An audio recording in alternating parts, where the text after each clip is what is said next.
My selection will be taken from this book, Superstition and Other Essays, and all of it is taken from The Liberty of Man, Woman, and Child. And I hope it speaks for itself. I won't give background material, so the clock may begin now. There is no slavery but ignorance. Liberty is the child of intelligence. The history of man is simply the history of slavery, of injustice and brutality, together with the means by which he has slowly and painfully advanced.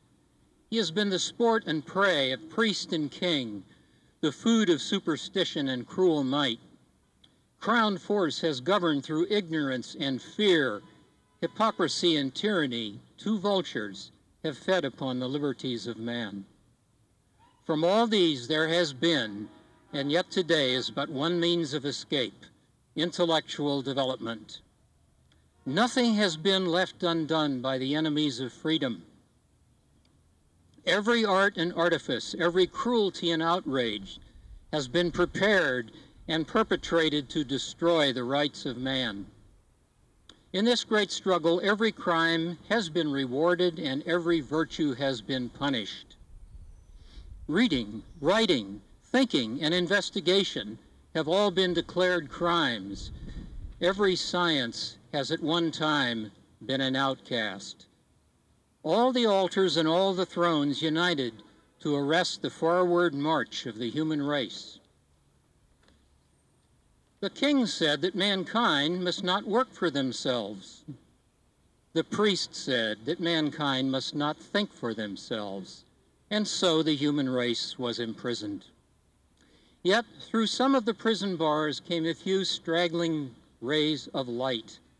Against these bars, science pressed its pale and thoughtful face, wooed by the dawn of human advancement. Only a few years ago, in Ingersoll's time, there was a great awakening of the human mind, the Enlightenment. Men began to inquire, but by what right a crowned robber made them work for him? The man who asked this question was called a traitor.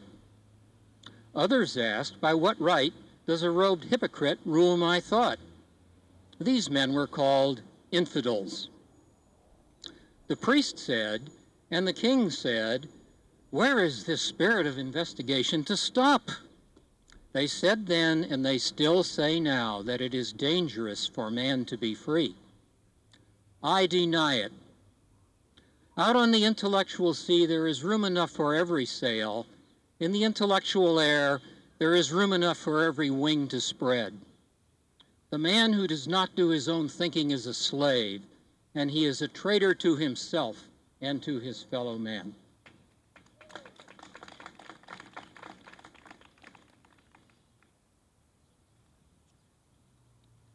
This is his conclusion. I have given you my honest thought. Surely investigation is better than unthinking faith. Surely reason is a better guide than fear. This world should be controlled by the living, not by the dead. The grave is not a throne, and a corpse is not a king. Man should not try to live on ashes. Superstition is the child of slavery. Free thought alone will give us the truth. When all have the right to think and to express their thoughts, every brain will give to all the best it has, and the world will be filled with intellectual wealth.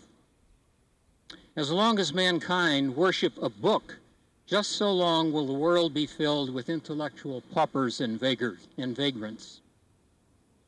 As long as woman regards the Bible as the charter of her rights, she will be the slave of man.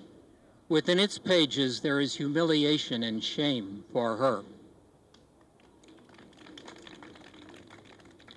These inspired gentlemen knew nothing of the rights of children. Their doctrines have brutalized the homes of millions and filled the eyes of infancy with tears. Let us free ourselves from the tyranny of a book, from the slavery of dead ignorance, from the aristocracy of the air.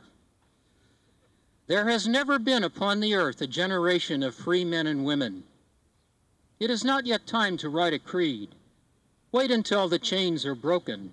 Wait until the world is free before you write a creed.